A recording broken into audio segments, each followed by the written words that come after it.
Are we rolling? You'll tell me when audio is rolling. Huh? Welcome back to the Playhouse. Wow. Hey, first and foremost, we had to stop just because this story is a bit fire. Stop, re-energize the body, put a little bit of food in.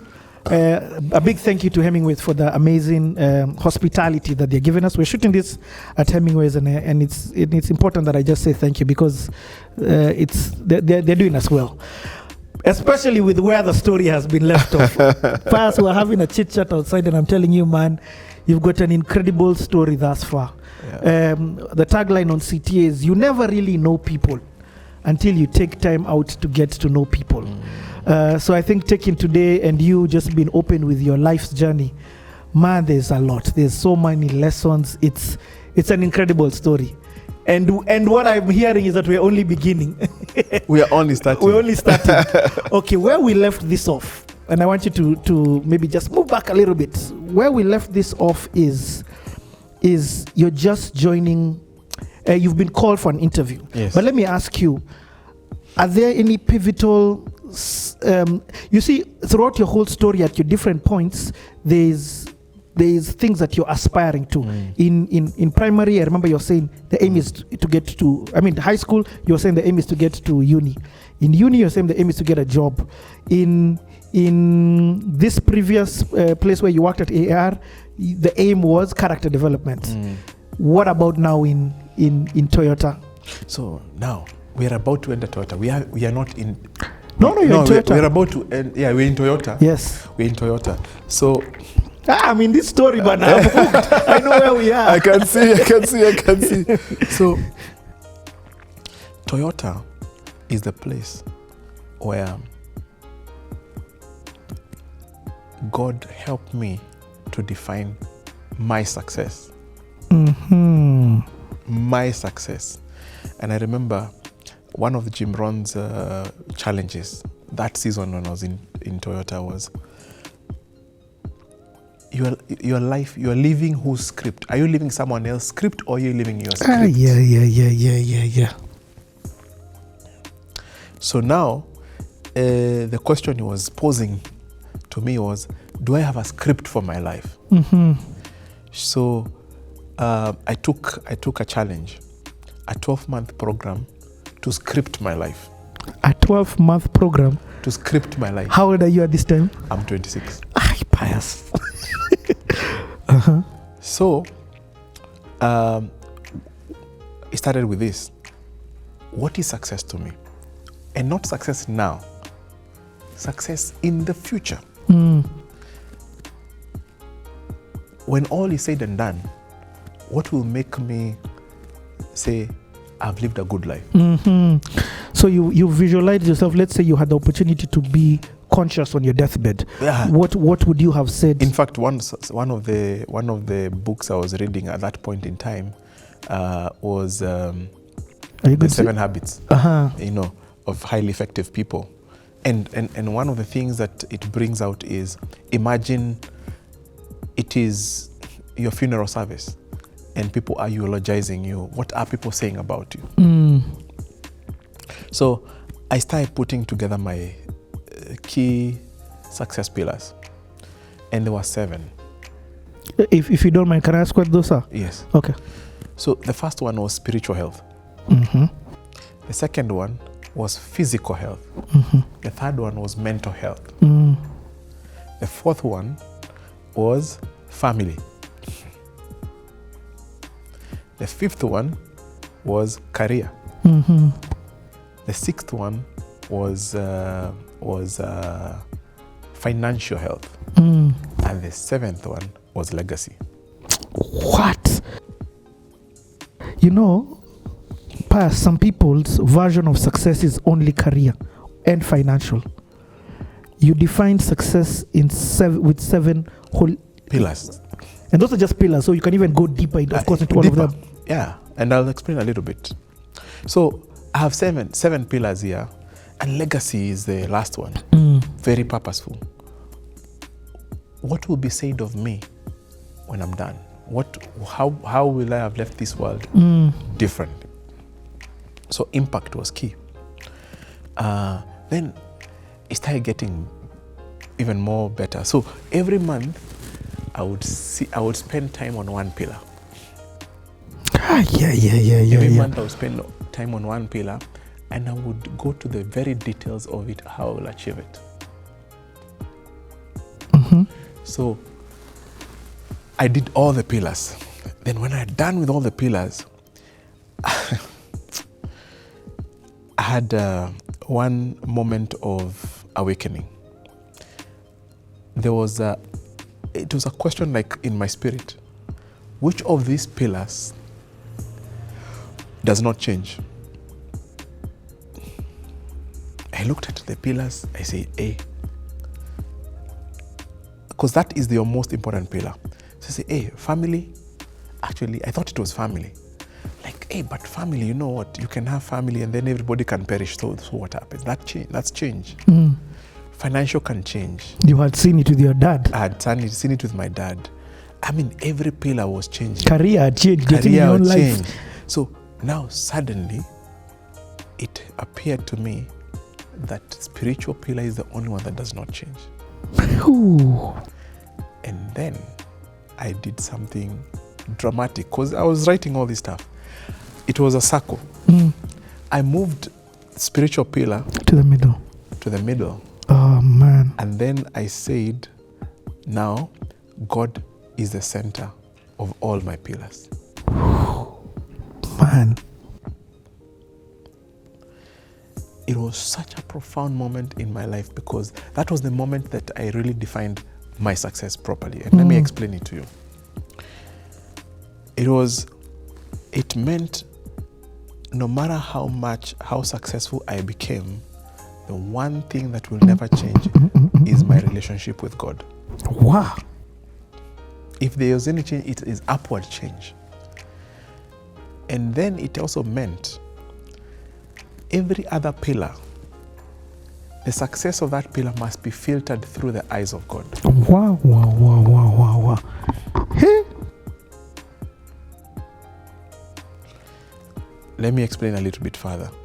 It meant my family must be, the way I choose my wife must be through the eyes of God. The way I raise my family must be through the eyes of God. The way I run my family must be the godly way. It meant my career must be done with the filter of God. If it does not please God, it is not a worthwhile career.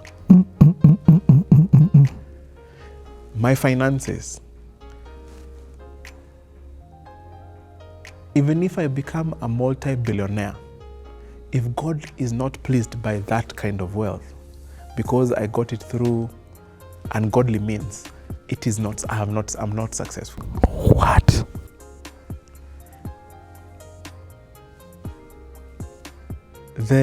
Everything, my physical, my mental success must be done through the eyes of God. God became a filter of every other field, of other pillar. So, mental health. For me, how do I do it? I do it through books. And it means the books I choose to read must be filtered. It's not music just you choose to listen to. The music I choose to listen. Everything that I do that affects my mental health must be acceptable and holy to God. Physical, which even until today, I was in the gym today at 5 a.m. That started then. That was the seed then. Now, these are not things that I was going to do for a season, are things I was going to do for the rest of my life. Remember, it started with, on what script are you living your life? On whose script are you living your life? Is it your script or somebody else's script? A lot of people live their life on other people's script. So, there are so many people, they are successful. They have successful careers, the best careers. but at what price? It is at the price of everything else. You get, that to me is not success. You don't even, like, this exercise is so, first of all, mind-blowing. I'm going to do it. But number two, it changed your, you're not living even on your script. Because when you did this thing, you realize that your script is this centerpiece. His script? Yes. My script, and that's an important point. The thing I realized is, if you buy a fridge, you cannot use it as a microwave. Because the manufacturer has a manual for a fridge. You must use it a certain. Yep. So for us to know the purpose of Richie, we must go back to him who created Richie. So your connection to God is so key for you to realizing your purpose. If you remove your father, you have no purpose. Because your father is the conduit of your purpose. You get it? So my script is not necessarily written by me, it's downloaded from him. Wow. Pius, let me tell you some real thoughts that have been, and I've had these conversations with you before, where I'm just like, you are in a crazy sector, and we'll get there, financial sector. I've always wondered, do people like you, who I call SOs, but different conversation for a different time, but do people like you put down this God person when it comes to money, and then you pick him up after you're done with the transaction? Do you get what I mean? I get. I'm basically wondering, is it possible to still be pious on Sunday, pious with your family, and pious at your job? Does that person, can they be the similar thread?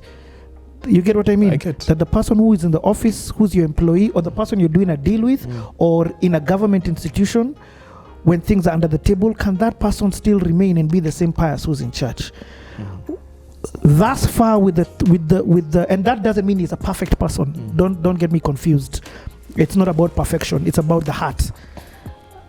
Hearing you explain your story thus far, that person to me is not changing. In fact, that person is being elevated because that person is the same. Whew. Okay, can we? So the thing is this, and this is the power of defining your success. The moment I define my success, it determines how I will live my life thereafter. And if I live my life differently, I'll have an internal battle, an internal conflict that I cannot live with. You get it? I cannot live with that conflict. So that's why certain relationships have to end. You get it? And that's why also, even in the world of business, as you're doing your business, people tend to interact with your character even though you don't know. But people get to know who you are, even without you saying who you are. So people who want to do brown envelope kind of businesses, they tend to steer away from you because they're like, this is not the conversation to have with Pius. Or if they're looking for, they're talking to someone to connect them to me. Yes. And with that kind of agenda, they'll be told, by the way, he doesn't play like that. He doesn't play like that. Yeah. That guy is different. You get it? So, that's powerful. So for me, what I believe I have done as a leader is to make sure I remember I bring the authentic me to the office. And the authentic me is the one who comes with God at the center. Okay. Let's enter the office. Let's do the office. No. First of all, I don't want to cut you off in case there's anything else about this success. So this success thing is so important for me and for anybody. I believe someone will get inspired by this, because this was a defining moment. So many young people come to me. They tell me, Pius, tell me, what's the formula for success? And they want me to tell them, by the way, go get this degree, go get this professional certificate, go get that. I tell them, no, find God first. And I have seen it, just how people chase these things. You know, you chase a nice body, you know, but you're empty inside. You get, you chase intelligence, but that intelligence works against you. You get, you find at the end of the day, God is the regulator of our lives. And if you get off the regulator, it's like your temperature, your body temperature is not working, you know. Things just start going a bit haywire. So for me, success is multidimensional. Yep. And you cannot afford one pillar to be below another. I'd rather achieve less than compromise other key pillars. You understand? Because at the end of the day, is what joy does it all come? Does it bring to me all together? All these pillars together.